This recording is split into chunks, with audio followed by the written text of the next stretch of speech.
Welcome to Andy Staples on 3. Hello from Nashville, home of the On3 Elite Series. We've got some of the best high school football players in America, the class of 2025. There are 5 stars and very, very high 4 stars. If you hear a little bass thumping in the background, it's because they are going through a workout right now. They may be, you may see them running behind me at some point, but there is a weight room that has been constructed in here, and they are going. Some of the best players in the country, and I mean, it is pretty amazing to see just how different high school players look. Because we talk about how old I am on this show quite a bit, but people did not look like David Sanders, who is the number 1 offensive line prospect in the country. He's trying to decide between several different schools. I talked to him for a while last night. Talked to his dad for a while last night. This is a guy who is 6'5", 290 pounds, and he looks like he could play linebacker if you just shrunk him down a little bit. That's what these guys look like now. The athleticism is off the charts. The level of training they have coming in, they're going through a simulated college workout right now. But I imagine a lot of these guys have already been through workouts that are fairly similar to what they will go through in college. And, it's just the advancements that have come in the last few years in terms of training, in terms of getting these guys agile and ready to play right away. It's something. So these guys are very impressive. You're going to hear from a couple of them. You're going to hear from Jamie Ffrench, who's a receiver from Jacksonville, Florida. He has a very impressive offer list. He's looking at Texas, at Ohio State, Miami, Tennessee, LSU. You're going to hear from him. He was by far the best dressed at our dinner last night. Also, Matt Zollers, quarterback commit for Missouri. And he was one that kind of shocked everybody because he had an offer from Georgia.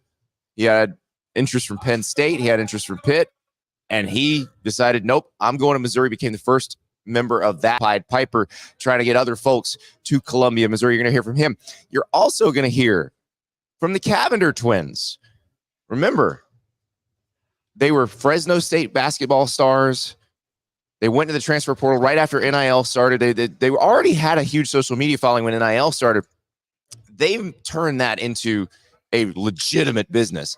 And they went to Miami and both played at Miami. And then they took what looked like a different path. It looked like they were going to leave basketball behind, move on to some other, maybe WWE.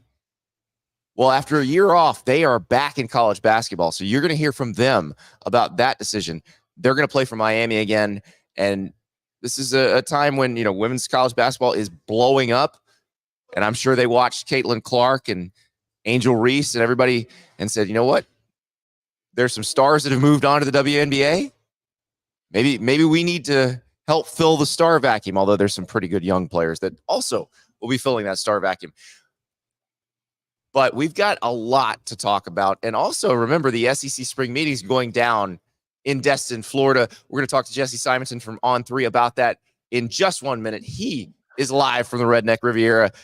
But first, I want to tell you about Rhoback. I am wearing my Rhoback Performance Polo right now. Performance hoodies, polos, joggers, shorts, the most comfortable gear known to man. I love Rhoback. I'm wearing it constantly.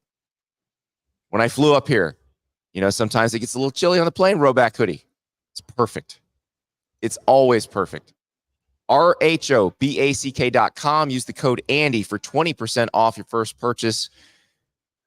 Rhoback is, I'm not going to say I think it's my favorite sponsor right now. And I realize every sponsor is your favorite sponsor. Right? No.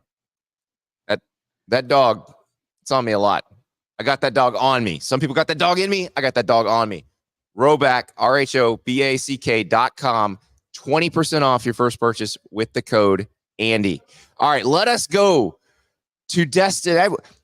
If we're being official about it, Jesse, Miramar Beach, Florida. What are we doing at the SEC spring meetings? You surviving? Destin, doing well, staying busy, but it's been a productive trip so far. Well, let's set the scene for the folks, because I've covered this event quite a few times, and it is at a hotel that backs up to one of the most beautiful beaches in the history of the world. And you see the coaches and their spouses and the athletic directors kind of enjoying it. They're all in their cabana wear. And the writers, well, there's a workroom in the basement. And that's where they usually congregate. And it's 54 degrees, and they don't serve coffee. And yeah, the closest I'm going to get to the water this week, Andy, was sitting on the desk with Feinbaum with the wind blowing in my face. That's about as close as I'll actually get to the beach on this trip. It's the coaches bring their wives and families, and it's certainly a good time for them. For us, it's more of a grind. That is one of my favorite moments, though. Like when you head out to the beach, you sit down on that desk, and you watch the wind blow through Paul Feinbaum's hair. Like nothing beats that. It was a glorious afternoon yesterday. Again, that's the closest I got. That's the closest I got. Well, I'm going to probably ask you a lot about the same thing Paul asked you about, and that's Billy Napier, because he's getting sued by Jaden Rashada. He's entering a very big season at Florida. They have maybe the toughest schedule in America, and you talked to him for a while. So what was Billy Napier's message in the first comments since he got sued? Yeah, he was unfazed, Andy. He really was. And it was just kind of funny that here's a guy who feels like he's kind of taking bullets on all fronts. I wrote in a column right after the Rashada news. This has been kind of an optimistic offseason for Florida in recent weeks. I mean, they ended the spring well. They really liked what they've done from the transfer portal with some of the late additions: Cormani McClain, Elijah Badger, Arizona State's best receiver. Napier, you talked to some guys, behind the scenes. They really like what the offensive and defensive lines look like heading into a pivotal fall camp. And then boom, it's just another PR nightmare. And I joked with Feinbaum after that it's always another nightmare a day away. And yet he's a coach that the way he's walking and talking, Andy, you wouldn't know that, he quote unquote is embattled or is on any sort of hot seat. He seems at least comfortable that the pressure's on, and he knows that. And let's see how the chips fall. And so he certainly expressed a confidence and optimism that this is not a distraction. This is not something that's going to damper what, again, they feel like has been an optimistic offseason. And he feels like he has a football team that's maybe better or a lot better than the prognosticators that have them labeled, 5-5 and likely to miss a bowl game for the back-to-back years for the first time in 40 some odd seasons. I thought it was interesting. You pointed this out in your column. He said there's no magic potion. And I think Billy really does understand there's not much he can say. Like, he knows he has to win games. They have that schedule. Everybody knows it. And either he'll win or he won't, and that'll determine whether he keeps his job. But you pointed out in your column that last year he also mentioned there was no magic potion. But I believe, did a magic pill also appear this year? Yes. And so I noted that, he said a lot of the similar things to me one-on-one a year ago. And the difference is, I will say, and I could be wrong. I fully admit this. I could be wrong. I actually think he believes it this time, though. I think last year it was more just kind of, coach speak that because he acknowledged yesterday, he straight up acknowledged that there were some mistakes that he made, that the staff made, that the program made, in that transition from year one to year two, not from taking over from year one, but he felt like, they did not kind of capitalize. Whereas this offseason they have. I mean, they've overhauled the strength and conditioning staff. They philosophically have completely changed what they were doing in that building. He has kind of changed up his actual on-field coaching staff. They've beefed up they have their NIL house in order. Jaden Rashada, not the only issue that they've had previously, but they feel like that thing is all moving in the right direction and kind of in lockstep. And so at least this year, whereas last year he was just saying some things, at least this year you can materially point to, all right, he has identified these changes. Now, will they work? we'll find out. Again, they're facing perhaps the most nightmarish schedule we've ever seen. You and I have talked about this before. You've talked about it with Nick Delatorre at Gators Online. So we'll see. That's the biggest thing. We'll see. But he can only express confidence right now. He's not doing the woe is me. He's not doing the, again, I got arrows coming at me from all angles. I'm a Florida head football coach under litigation by a player that's at the University of Georgia. Kirby Smart joke, that's a sign of the times. I don't know what reality that is, but, at least it's one that Billy Napier seems to be okay with existing in. And his star signee in a Gatorade commercial, DJ Lagway, who is the reigning high school player of the year, the Gatorade high school player of the year. But he's in a commercial narrated by Michael Jordan. It's got Jason Tatum. It's got Caitlin Clark. It's got Josh Allen.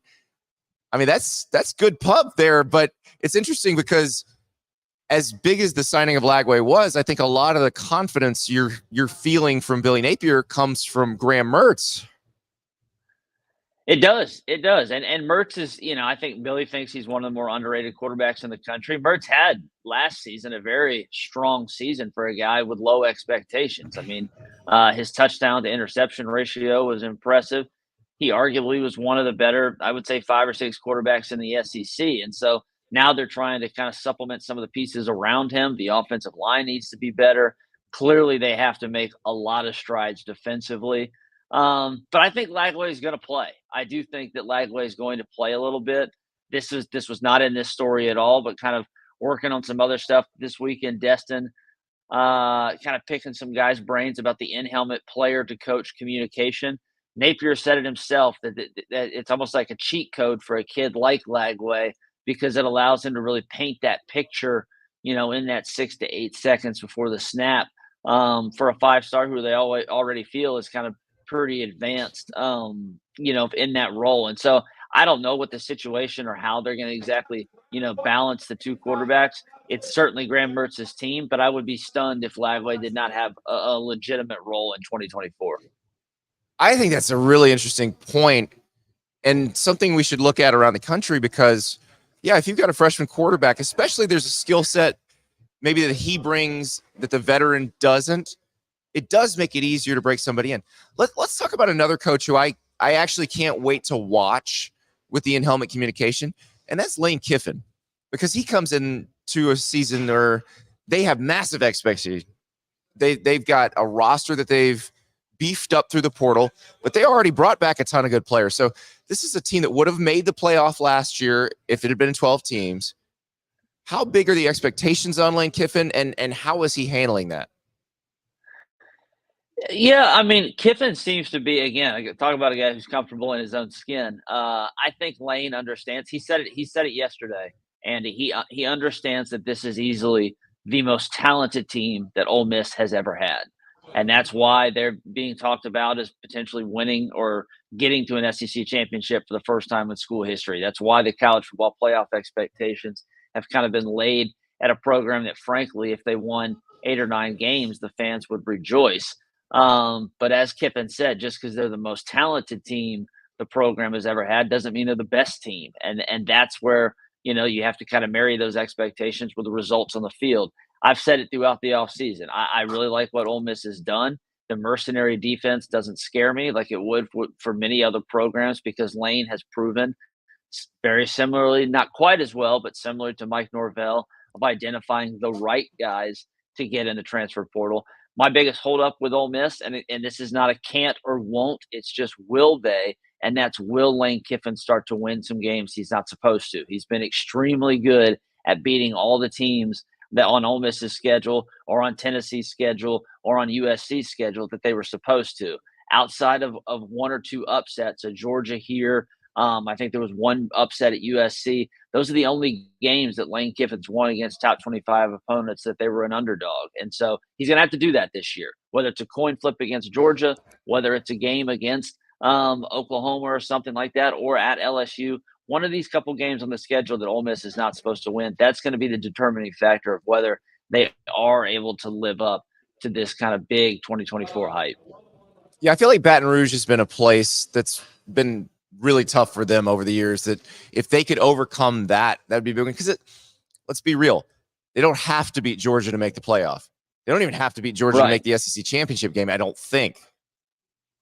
They don't. But if you're going to see Ole Miss in that 5, 6, 7, 8, 9 range in a lot of preseason polls. That means you have the potential opportunity to win a national championship. So you might have to beat a Georgia or Alabama or Texas at least once. You're going to have to beat maybe an Ohio State. So their schedule is very, in terms of by SEC standards, their schedule is quite favorably. When you look at some of the other, teams in this league, what Georgia has, obviously what Florida has, Oklahoma's schedule is ghoulish. So this is the season. This is what, Ole Miss, Missouri, they have kind of pushed all their chips in on this year, where they've identified they got a veteran team coming back. You get Jackson Dart, you get some of the other pieces, Trey Harris, and then you supplement it with the Walter Nolans and the Juice Wells and a dozen other or 2 dozen other guys that I think are going to make, high impact plays. So Lane Kiffin, one of the more entertaining observers of all these situations, he's been in a kind of a different spot in that room now because he's one of the older coaches in the SEC, at least more tenured. He was the youngest when he was the coach at Tennessee in 2009.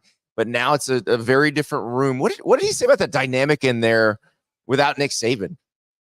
Yeah, well, here's a fun fact for you, Andy. He's the youngest guy in the room in 08-09, when he was the one and done coach at Tennessee.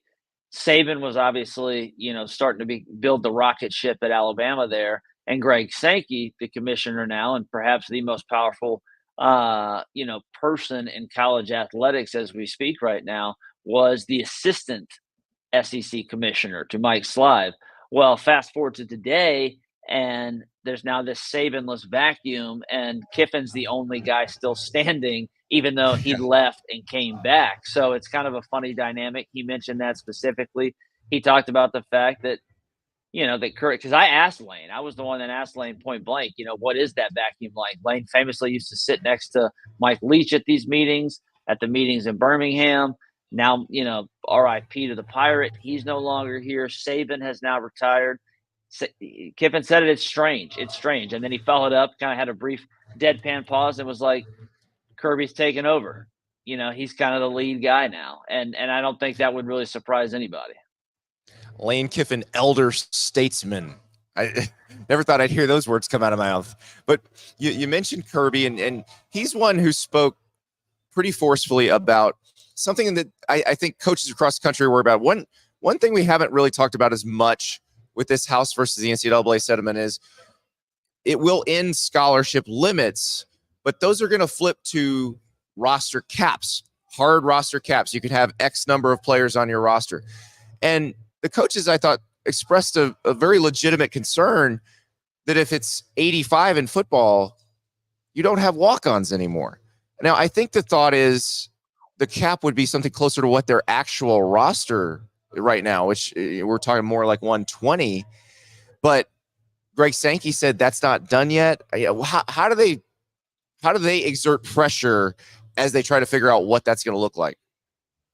Yeah, so I have in addition to the Napier column, I have a column on On3 that came out this morning, kind of outlining all of this. And the SEC coaches were unanimous in their protest of making sure that walk-on programs are preserved. Now, you mentioned Kirby Smart. He had a great quote that I likened it in my column to, like, if you hate dogs and babies, if you hate puppies and babies, I mean, no one wants to sit just completely ditch walk-on programs. So right now, the reality is, what is that number actually going to be? And Kirby Smart, Clark Lee, some others kind of said, hey, behind the scenes, I think there may be some more scaremongering going on, or publicly, than what actually is happening behind the scenes. Sankey has said as much as well.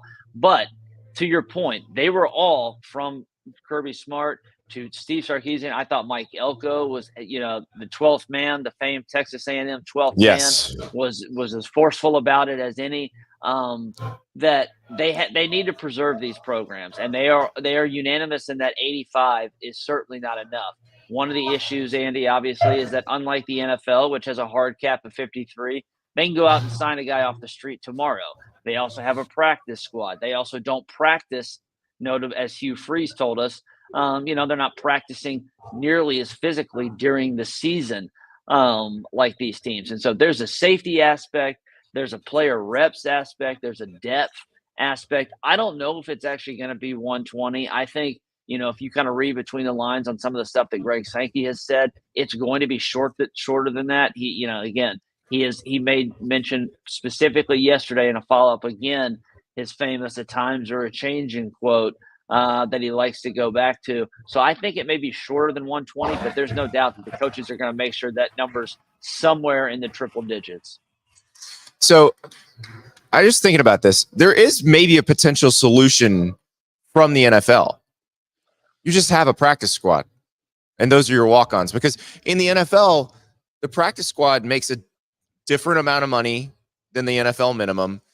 They have different kind of rights and privileges, which is exactly the difference between walk-ons and scholarships right now. So they could potentially do something like that. Now, you may have to collectively bargain that. I know we keep getting back to that, but I do think it's one of those things there's a solution for if you want to find it. There absolutely is. There absolutely is. And the irony is that this is something that may hurt, or, these football coaches are griping about it. And I think, unlike a lot of things they like to complain about, this actually does have some merit. The end of these scholarship caps for something like softball and baseball is extremely beneficial. I mean, suddenly you can put all 35 players on the baseball program if you want to. If you're a team like LSU, Tennessee, these schools that are all in on baseball, you can now invest, and that becomes a huge advantage for your program, similar to Oklahoma softball or Florida softball. Same thing. So this is not, it's on the one side for some of these athletic, and that's what Sankey has kind of, I think, expressed as well. On the one side, understand the why, but let's kind of get to the what, maybe specifically for your sport. This is going to be very, very interesting. Jesse, I know you got a little bit more with the football coaches. The ADs are going to talk quite a bit today. So enjoy Destin. Yeah, staying busy. Thanks for having me, Andy. Jesse Simonton from On3. There's going to be a lot of talk about that. That one, listen, you got to be able to have walk-ons. It is not college football without walk-ons. I'm telling you, not because I was one once, but that is just part of the fabric of the game. There needs to be the mechanism that someone from the student body can come onto the team. And I do realize that the world has changed. I was actually talking to one of my former walk-on teammates the other day, and we were kind of joking around, and we said, do you think we'd even be allowed to walk on at Florida right now? Do you think that they would let us on the roster based on what we were coming out of high school? He's like, absolutely not. And I was thinking about it because I sat next to a Georgia walk-on offensive lineman on a plane a couple of years ago, and I'm looking at this guy, and I'm like, you would have been offered a scholarship at every school in the country when I was in high school.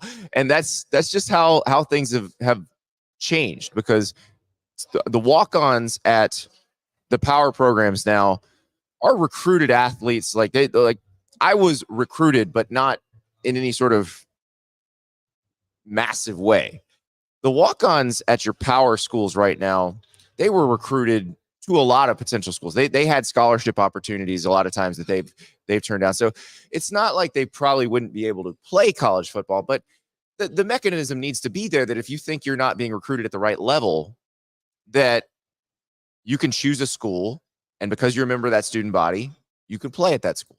And so I think they're going to find a solution to this. I think this is one of those that, right now it looks a little scary, but they will come up with a solution for this, because it would be insane not to. It would be insane not to be able to have the 12th man at Texas A&M. It's just that would not work. It's not the same sport if you do that. And a lot of you guys are saying, why are you looking for solutions in the NFL when I throw out the practice squad thing? Well, because it's a professional sport. Let's be real here. It's been a professional sport for a long time. They've just been keeping the money from the players. Now the players are going to get some of that money. But if you're going to handle it that way, you got to have a way to keep the things that still make it college football. And walk-ons are one of the things that absolutely make it what it is. We were talking on the show yesterday about the walk-on at Florida who scored on the fake field goal against Georgia in 2014. He's a doctor now. He was a Publix grocery bagger at the time and a student. Like, that is the story. You can't just throw that out. I don't think they're going to. I think they'll figure it out. And like Jesse said, like the SEC spring meetings, those athletic directors, well, they're looking very much forward to being able to scholarship all of their baseball and softball players and make sure that those people are taken very good care of, because those sports are extremely competitive in the SEC. So we'll see how all this works out, but I don't think they'll be dumb enough to get rid of walk-ons. David G in the chat, are Sark and Kiffin close based on their USC history? They're in the same meetings now, obviously, because Texas is in the SEC starting in July 1st. So Steve Sarkisian, yes, in the same meeting with Lane Kiffin, they are very close. They remain very close. When Lane was fired at USC, when he got hired as an analyst at Alabama later that season and started to look around at different offenses, Nick Saban basically assigned him a project of looking around at different up-tempo offenses that Alabama could shift to. Sarkisian was actually very helpful in guiding Lane Kiffin to a lot of different offenses, because Sarkisian, who had been at Washington and ended up going to USC, he had to make a similar transition because obviously Sark, Kiffin had grown up in that same offense. They'd worked at USC. They'd worked with Norm Chow at USC. They both kind of moved at about the same time. Sark was a little bit ahead of that. So Kiffin obviously sought his advice. And, Kiffin's path in the SEC, which began at Alabama as the offensive coordinator, definitely aided by Steve Sarkisian pretty heavily on the front end. So they're absolutely still close. And that's going to be a fun one as they wind up in the same conference. That's going to be a fun one to watch going forward. What also will be fun to watch going forward is the recruitment of Jamie Ffrench. And you're gonna see why in a second, because we talked to Jamie Ffrench last night, and he is just a ball of energy. Wide receiver from Jacksonville, Florida, looking at some very, very interesting schools. He's looking at Texas. He's looking at Ohio State. He's looking at LSU. He's looking at Miami. He's looking at Tennessee. And he is going to be, I don't know. It's hard to predict. Can you say somebody's going to be a star when they're still in high school? Yeah, I can say that. This guy's going to be a star. Here's Jamie Ffrench. We're here with the best dressed man at the On3 Elite Series, Jamie Ffrench from Jacksonville, Florida. Why is it the receivers always dress the best? Man, I'll say just the style, man. We're the most drippiest ones. We got that. We got to have the swag out there. You feel good, you play good. You know what I'm saying? I'm trying to think, because I'm going through in my head. There have been some good receivers who, didn't try to stand out. Like Amari Cooper didn't like to talk to many people. But for the most part, you guys have to have, don't you have to have that mentality? Got to, man. To make that quarterback know you're there to. Definitely. I'm open every play. I'm wide open all the time. No doubt about that. So listen, this is a man who can pull off teal and a turtleneck, and we will show you the shoes. I promise. We haven't shot him yet, but we will show you these shoes. They are actually, put that shoe up on the desk. Don't roll off. I don't want to get in trouble here. Put that shoe up on the desk. Look at that. So your tailor in Jacksonville hooked you up with that. Yeah, definitely. Where is this tailor? Hey, right on the north side of Jacksonville, man. Right on the north side of Jacksonville. So you are in the middle of all this stuff. You're up here. You're learning some stuff. But definitely, no doubt. When you leave, you're back in the thick of this recruitment. Right. Texas, Ohio State, LSU. Nope. I knew I get it wrong. Texas, Ohio State, Tennessee, and Miami. Right. In the mix right now. LSU's in too. Oh, LSU's in it too. Right. Okay, LSU, look at that. Those are the five. Go Tigers. All right. So, as you're making this decision, and you were committed to Alabama for a while, decommitted from them. Who is on top right now? Is there a leader? Definitely, Texas is standing out right now. They've been standing out for a little while now. So just getting that offer in January, building the ball quick. It didn't expect it, but it happened for sure. So how does that offer come? Like who gives it to you? Is it receivers coach? Is it Sark? Receivers coach gave it to me at the time. Okay. Got out with Coach Sark. Got to know him as well. And so, and now how many have you gotten out there yet? I know you got the official coming up, but what are those trips to Austin been like? Man, it was marvelous. My first time was April 6th, man, this past spring. I really loved it. The fam loved it. Just a different vibe, man. Yeah. Just with the offense, Coach Sark, he knows what he's doing with these receivers. Yeah. Someone you want to be around day-to-day basis.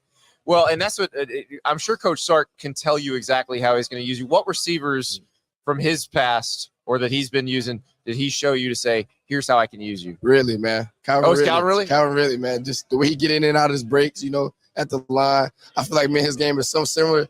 He's just a little bit smaller. That's a little bit. When you see that, and it's a guy who's successful, and like Calvin Ridley's in your town now, right? Like, what does that mean to you? It's truly a blessing. Truly a blessing. It's inspirational. Gives me a drive every day. Yeah, definitely. How do and now you're going to be seeing some of these other schools here in the next few weeks, right? How do you make that decision? Do you have a timetable for it, or? Man, I want to do it August 30th, man. My mom's birthday. Okay. Want to do it August 30th, man. So just taking my OVs in June, taking that whole July, just sit and think about it. That's really much all. So it's just an excuse to have a big birthday party for your mom, right? Yeah, man. That's amazing, though. My mom really doesn't do much for her birthday. We try to treat her special. She don't really want much, so we got to make it special. Yeah. I was going to say, that's going to be pretty special. Yeah.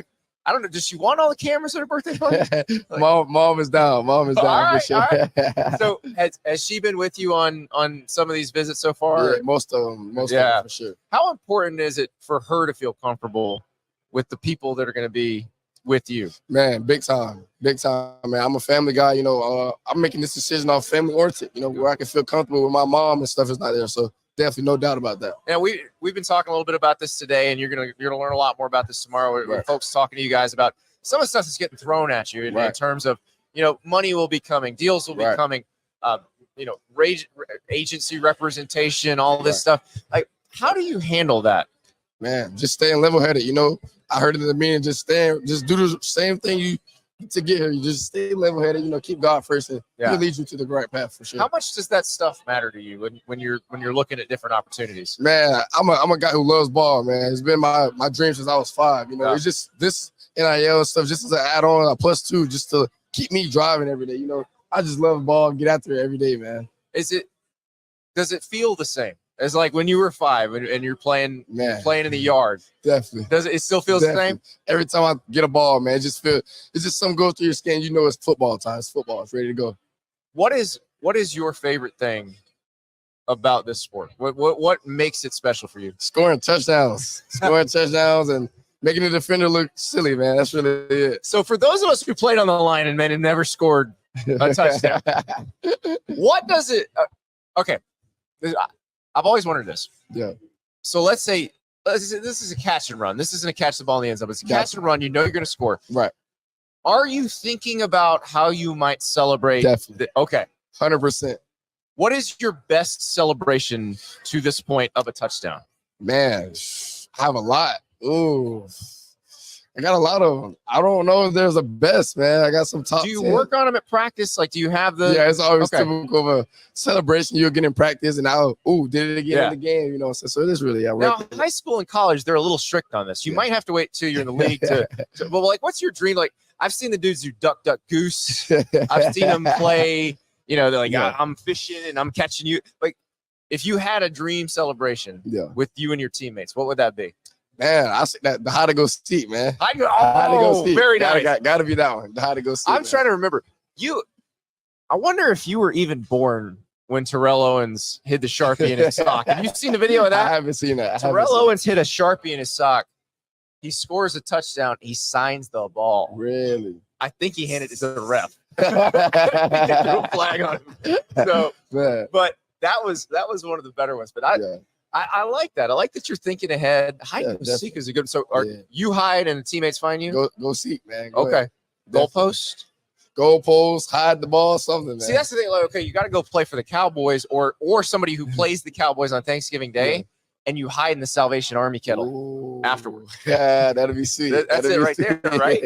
That'll be sweet. So, I mean, now since you've been here, what other players have been on you about, okay, you've got to come where I'm coming? Man, definitely Bryce Underwood from LSU. Oh, yeah. Yeah, okay. He's been on me for sure. KJ Lacey, for sure. George McIntyre. Look, my 5, those quarterbacks in my 5. I was going to say, you got an LSU and Ohio State, a Tennessee, Xavier. like they're all here. They're here. So yeah, is that pressure? Because they're all here. You got to be nice. Yeah. You know you're not going to make them all happy. Yeah, right. You can't. You only can choose one. Yep. Mom's birthday is going to be a hell of a day. That's Definitely, man. Definitely. How much fun are you having in this process? Man, I'm enjoying it. Enjoying the process, taking it all in. You only get this once, man. So I'm just taking it all Well, in. and it's interesting because I've talked to some of these, everybody seems to handle it differently. Yeah. Like I talked to some guys today that are like, I have my phone on do not disturb. I don't want to talk to anybody but my parents and my girlfriend, and that's it. Right. And I like talk to one player, and his dad's like, he doesn't want to talk to anybody. Oh, he just man. wants to play ball, and he'll pick a school. And so how is it that you take it so differently? Like, you seem to enjoy every contact, like every person you meet through this. Man, it's just, I feel like football, when it's ball time, it's meeting new people. I'm just a social guy, man. I love the people, man. I just feel like doing people right, you'll get a return one day for sure, man. Just good guy, man, for sure. So let me see. Look at this chain is elite for sure. For sure, yep. Is it? Wait, we got 2 chains on though, right? Yep. A little Cuban up here. Okay. GLD action right here, man. Shout out GLD. Cuban links. Yeah. I didn't even think they made songs about those anymore. That was all when I was a kid. So it's good to know that the classics are still alive. It's still around. So, Jamie, what do you want to most get out of this experience here?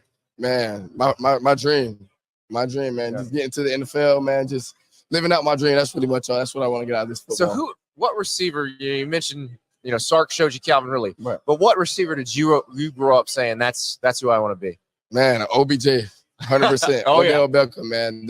I used to dye my hair like him, man. OBJ, he had the world, man. He had my era. So the catch, the catch, yes, it had it. Yep.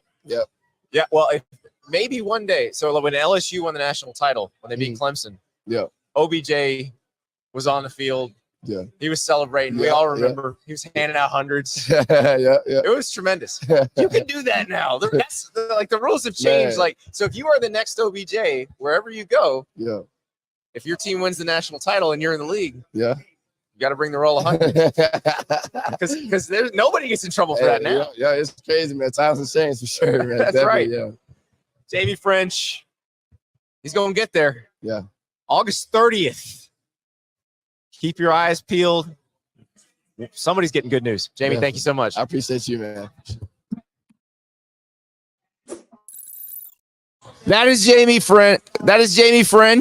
5-star wide receiver from Jacksonville. Yeah.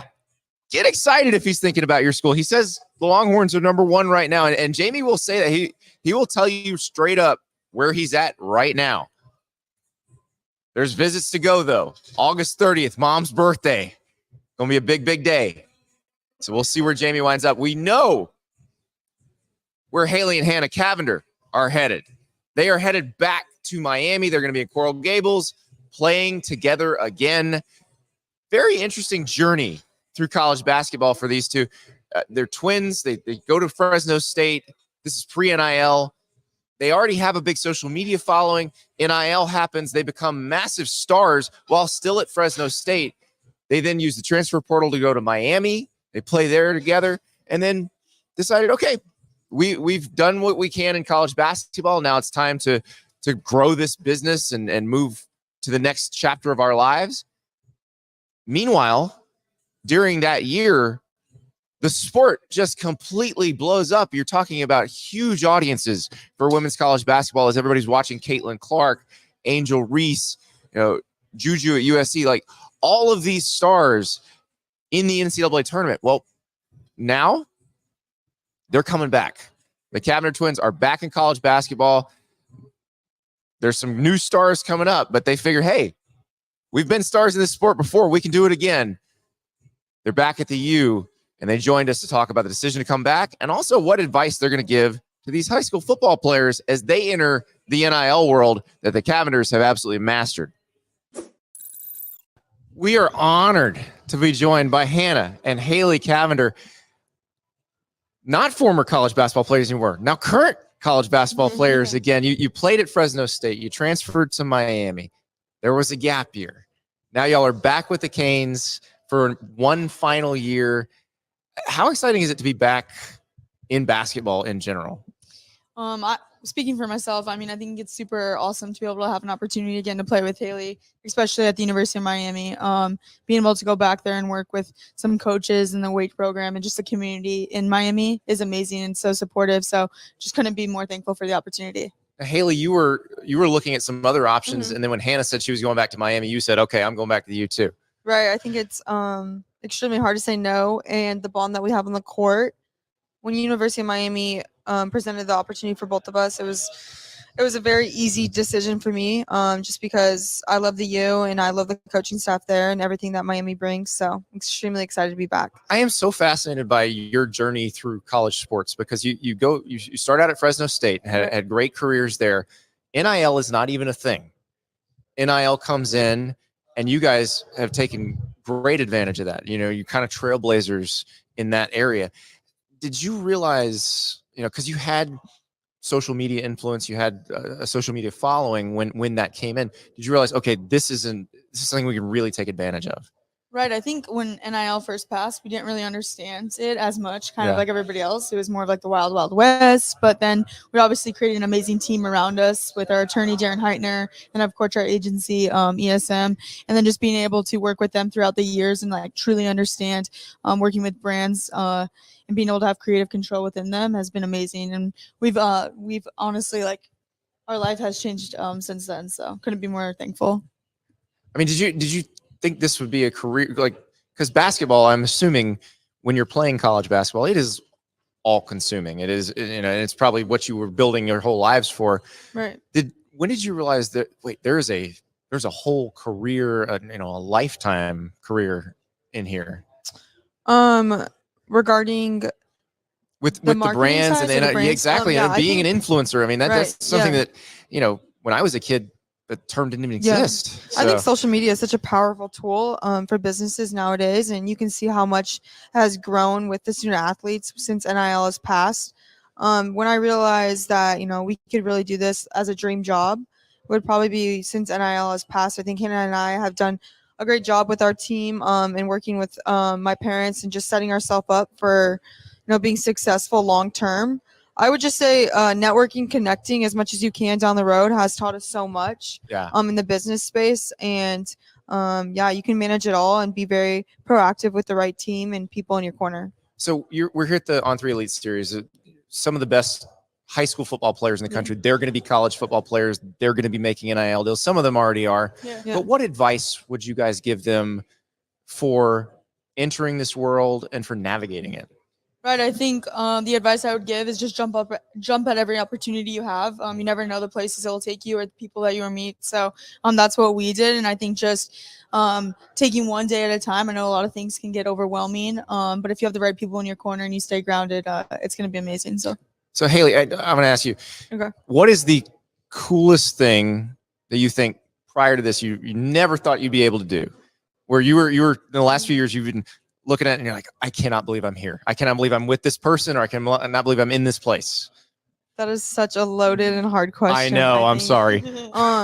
Right. I think, like Hanna said, our lives have changed so much due to NIL. So the people you met and the places I've been because of NIL has been just insane. I would say one moment that I'll always look back on would be our billboard in New York when we were on it, when it first happened in July 1. I think that's like a moment I'll always touch base with and just, share to my family one day. Now, how does that come to be? So there's July 1, 2021, when it's first. So does, your representation at that point come to you and say, guys, we got something here? When they say we want to put you, tens of, 60 feet tall on a billboard in New York City, like, what do you say to that? Right. I mean, we were in Michigan with my family and we got the connect to fly out to New York because there's going to be opportunities out there. And honestly, we were kind of naive with it. We didn't know what to expect. And then we knew that, that day literally was packed with media, with TV interviews. I've never done so many interviews in my life, but I would never change that day. I truly think it was one of the days that you'll look back on. It was so compact, so chaotic, but it was like, wow. And then you see yourself up with your twin sister signing the first deal on a billboard. You're like, what's going on? Like, is this real life? So, what an incredible day for sure. And Now it's interesting because you've now done all this and you left basketball behind for a little while. What's it like getting back into the groove of being student athletes again, being, having that schedule and that training regimen and all that? Right. I think for me, I've been training the last year. I announced I was going back last September to play basketball just because I missed it so much. And that void was never filled, and I wanted to take my fifth year. So I've always was on a very trained and disciplined schedule. We both are very routine-like people when it comes to working out. I would just say, though, the freedom is limited, especially when you're an influencer, and then on top of that, you're a student athlete, your education, and then you have so many commitments on top of that for being an athlete as well for the University of Miami. So freedom is very limited, just that in that space. But I would just say in general, it's very loaded and busy days. We're on flights all the time, but like I said, I would never change it. It's a dream job. How careful do you have to be when you have this?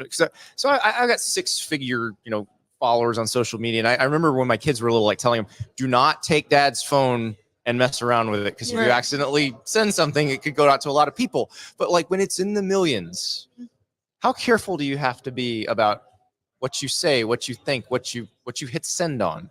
Right, actually, it's kind of funny. My dad, when we were growing up, didn't want us to have social media at all. I hid a Facebook from him, probably when I was in 7th grade. So it's super ironic, but I just think in life you have to be careful and safe. Obviously, privacy is very important to some extent, and I think Haley and I have a really good understanding of that, and just try to be as careful as possible. Well, also your brand ambassadors, which that's something I'm interested to hear. When you talk to the players here about that, you kind of are on all the time, whether you want to be or not. When you sign up with a brand, I would think you kind of represent them 24/7.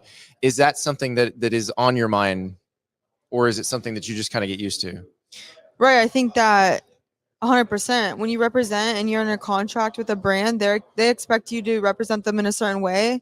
That goes just being a student athlete for a school as well. I think all student athletes know that when you're committed to a school for a program, you represent them on the court when you're there, and then when you're off the court as well. So I think that student athletes already have an understanding of that. But then when businesses are paying you money to represent them brand, it's definitely another indicator of, you need to be private as much as you can and be able to showcase what you want to show on social media, and then be private on other things as well. So one of the NIL deals you had was with the WWE, and you've gotten to do some stuff there. Everybody keeps wondering, all right, when are we going to see Haley and Hanna in the squared circle? When are we cutting promos? Is that something that may happen down the road? I don't think that's something that wouldn't happen. I think right now we're going to focus on this upcoming year and then kind of cross that bridge when we get there. But the WWE fan base is amazing, and the people that work there. We talked to the Bella twins. And it's definitely an incredible space. So definitely could be down the lines for sure. All right. I'm going to ask you both this question because I want to hear both answers. Okay. What did you miss most about basketball? I missed the competitiveness and the feeling that it brings me. Probably more than anything. Yeah. I think with me, it's being able to play at the highest level with your twin sister. In the moment you feel I feel when I'm on the court with Haley, I never miss training with somebody and the accountability and waking up every single day and grinding just to try to get better each and every day. I want to trade that feeling for a world. So could you play a part? Yeah, we were going to. We were about to. That's the thing. You were committed to TCU for a minute. So yeah, I was. I would say, I was willing to play a part just because I love the game so much, and I didn't know if Hanna wanted to come back for a 5th year, and I was willing to do that. But once you play with your twin sister or a sibling in general, you don't want to not play a part. So that's just kind of how I left it. And no regrets. I would definitely play with Hanna more than not play with her. So how did that go to Hanna? Do you call her? Do you text her and say, hey, I want to, or is it twin telepathy? Haley, did you just know, okay, wait, Hanna is going to come back? Well, we're best friends. Yeah. So that is there's nobody actually closer on planet Earth. Yeah. But I would say no. I think that ultimately when I decided not to take my 5th year, there was other indicators and things that I was going through. And I just mentally wasn't in a good space. And then an opportunity presented itself, and I kept questioning and wondering, okay, maybe why wouldn't I want to take my 5th year? Give it one more shot. And I mean, there's way more that goes into the story, but I have a really great relationship with the assistant coaches at the University of Miami, and they kind of reached out to me and gave me an opportunity that I didn't want to say no to. So I said, Haley, I'm going to you, with or without you. You know, That was great. it was a great. How long is that decision-making process for you, Haley, when she says with or without you? To be honest, I would say my dad is very big on loyalty and like when you give someone your word. So it wasn't like a quick one, obviously. Like I'm like, Dad, I'm going to play with my twin sister. But as a respect to TCU's program, definitely thought about it for like 2-3 weeks because at the end of the day, when you give someone your word, but also it's my sibling, my best friend. So I think Dad probably can understand that. he had a couple. It took some time, but hey, we're all on the same page, and he already bought his U colors again, so we're good. Everybody's going to Coral Gables. Absolutely, the fam's with us. So thank you guys so much. Appreciate it. no, Thank you for having us. The Cavinder twins headed back to Coral Gables. This would be a fun time to be back in women's basketball for one more year when you already have an established audience. I mean, there's going to be a lot of eyes on them as Miami transitions to a new coaching staff. That will be a very interesting situation to watch. Meanwhile, we're going to be watching the situation in Columbia, Missouri, because the Tigers, coming off a very good season, they would have made the college football playoff last year had it been a 12-team affair. And if you look at their schedule this year, good chance they might be able to get in there. Luther Burden comes back at receiver, Brady Cook back at quarterback. The question is, when Brady Cook is done, who takes over? Well, I think the guy you were about to talk to, he might be the guy who takes over. Matt Zollers had some very impressive offers, including one from Georgia, but he decided to cast his lot with Missouri and Eli Drinkwitz, and he is very excited about becoming a Missouri Tiger. And we talked to him about what that means to him and what he's doing to get ready for it. Here's Matt. Here's the Matt Zollers, Missouri Tiger. First commitment for the class of 2025 for Missouri. Like, what responsibility does that carry being the quarterback and the first commit in the class? It definitely carries a big responsibility. You got to have trust in the coaches to bring kids around you. Yeah. So I had max trust in Coach Drinkwitz. I knew we're going to have a good class this year. So, yeah. When you look at some of the talent that he's brought in over the last few years, obviously, like, Luther probably won't still be there when you're there, but Luther Burden's been great. Williamson Wary will still be there when you get there. Like, what does that mean that you know you've got a coach who can land that level of player? It's great. Obviously, he's been able to keep the 5-star players from Missouri in Missouri. So there's a big 2026 5-star. Yeah. Hopefully we'll be able to keep him.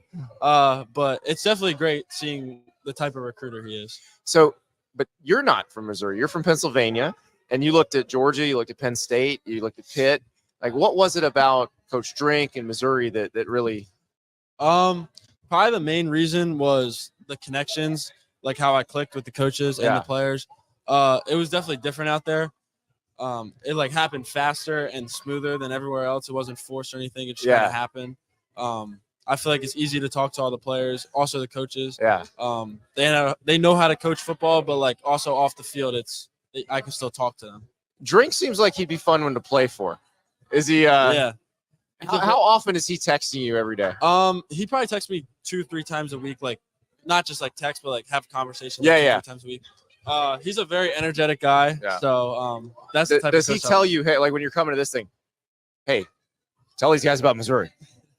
Not exactly. Like he just like wants me to rep Missouri well. Don't do anything stupid, obviously. And just have fun. So you said it happened easier and smoother and faster. It was fast, and you were one of the first kind of dominoes to fall in the class of 2025. What happened? And did you want to go finish that early, or did it just sort of work out that okay, I found my spot? I knew I wanted to finish in the spring. I didn't know around what time. Like I don't know if it was gonna happen in May or April. In April, but I just once I got all the offers, a lot of the offers came at like around the same time. So it kind of was like all there, and then I just got to look into everything. And then from there, I narrowed down my decision like pretty quickly to like 4 schools, so I could really focus on what I wanted to see. and I went to those 4 schools, and just wanted to see what I wanted to see, and I saw most in Missouri. What is that process like for a quarterback? Because it's different for different position groups. If you're an offensive lineman, they're going to offer a bunch of offensive linemen in the class. If you're a quarterback, they may only offer 1, 2, 3 quarterbacks in the class. Like you said, they came kind of quick. Were you wondering, okay, when are they coming, and then what's it like when they start flooding? So my recruitment, I feel like, was pretty different than everyone else's. Yeah. I think I only had 8 offers when my junior season ended. Right. And then I got one in the beginning of January, and then it started to pick up. Yeah. So it was obviously different. It was late. It happened pretty late. What do you think changed? Was it they got your junior film and just got a chance to dive into it? I feel like everyone got to watch it once the college football season was over. So I feel like that's like what changed everything, because people weren't as focused on the out-of-state guys like during the season. Yeah. And most of my offers were like from the area, like around a certain area. And what do you think? Could you tell during that season? Okay, I'm playing really well. If people see this, like, they're gonna know. I'd say I've started to notice after it was the 3rd game. Our first 4 games of our schedule are out of league. So probably by the 3rd game, I've kind of realized, like, oh, I'm gonna have a good season. Yeah. That was probably like the best game I've ever played. I think I had like 500 yards and like 9 touchdowns or something like that. But yeah, probably. You get tired throwing 9 touchdown passes? Like, you just like, coach, I think I may be done here. It actually only happened in 3 quarters. It was a lightning. Oh Jesus! So they're like, let's go home. Yeah. We stopped at it was like 63-20 or something. Wow. But it was fun. That was the best game I've. That's gonna feel like playing 7-on-7 after a little while. Yeah, it was definitely like, it was almost like repetitive. You just go back out there. So, how excited are you to play in this offense? Because obviously, Drink's got a pretty creative offense. You've seen what they've been able to do with Brady Cook. I've already started to look at their offense. With the assistant quarterback coach, we Zoom once every 2 weeks now, so it's not like overwhelming with my playbook here at high school. But it's definitely a great offense to be in. And it's also good that it's Coach Drinkwitz's offense. Yeah. Coach Moore is he's a really good offensive coordinator, and I think he has a chance to go be a head coach somewhere. But I have faith in Coach Drinkwitz to hire a new offensive coordinator, and it's not like I'm gonna have to learn a new offense. So being from the other side of the country, is Missouri somebody who would have been on your radar if they hadn't had such a great season last year? Would the force of Coach Drink's personality probably gotten them on the list anyway? Yeah, definitely. So. It obviously helped that they had a good season. Yeah, and I think they're gonna have a good season next year. Obviously, returning most of their schedule too. Yeah. But the main thing was Coach Drinkwitz and Coach Moore. So you're here. You're with a bunch of the best prospects in the country. Some of them committed like you, some of them not. How much recruiting is going on? Like George McIntyre from Tennessee is here. There's a bunch of Tennessee targets here. Like how much recruiting is going on among the committed quarterbacks? It honestly just depends, like what type of players are here. I feel like there's not many that have Missouri in like their top schools. There's I think off the top of my head, I know 1 or 2. Okay. Michael Fasusi, but he's not here yet. Right, he's coming tomorrow. Yeah. But obviously, like Tennessee, there's a lot of people. Texas. Yeah. Georgia's got to be pretty busy. Like Russ Underwood, I think has to be pretty busy. There's a lot of LSU targets here. So it's interesting. Like how much do you find yourself recruiting for this class and for 26? I try to check in. It's not like I don't want to bother the kids, but I try to check in with them like every once in a while. Yeah. Just to like see how they're feeling, what their thoughts are and stuff. But I think I feel pretty good on some 3 receivers. There's 3 receivers that are going to the same weekend. OV, I'm going to be there, so I feel nice that we should be able to get at least 2 of them. So when somebody commits for your class, who gets more excited, you or Drink? Probably equal. It's every time someone commits, it's a great feeling, especially when Jack Lang committed. Oh yeah. Yeah. So and I know that some of our recruiting guys asked you this today. Like, have other schools kept calling? So it's not like they're not trying to bother me. Yeah. But they're just kind of checking in just So in case. just in anything case. happens. Okay. Like, Yeah. They just want to be there, like if something. But you and Drink are partners in this. Yeah. That's right. I'm sure he relies on you quite a bit for these next couple of years of recruiting classes. Yeah. But what's it like knowing you can help decide who you get to play with? What's your team's going to look like? It's honestly really cool because like it's almost like you're in Madden, you get to pick your team. That is awesome. Hey, they got the new college football game coming out, so you can recruit your team now. But yeah, but it's definitely cool. Yeah. Like helping get the guys that you want to play with. So. Yeah. Well, congratulations on getting it all done, finding the place that fits you right, and good luck. Thank you. Thank you. Awesome. That's Matt Zollers. Maybe the next QB1 at Missouri. We'll see. But Brady Cook's still QB1 right now.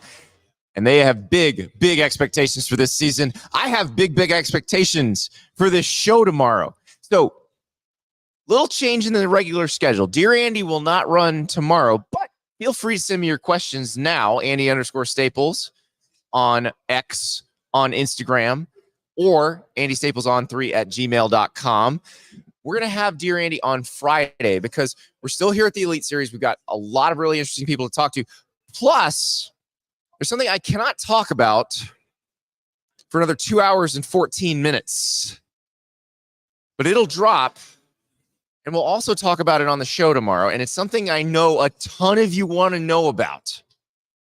And I've got some intel, some very, very good intel.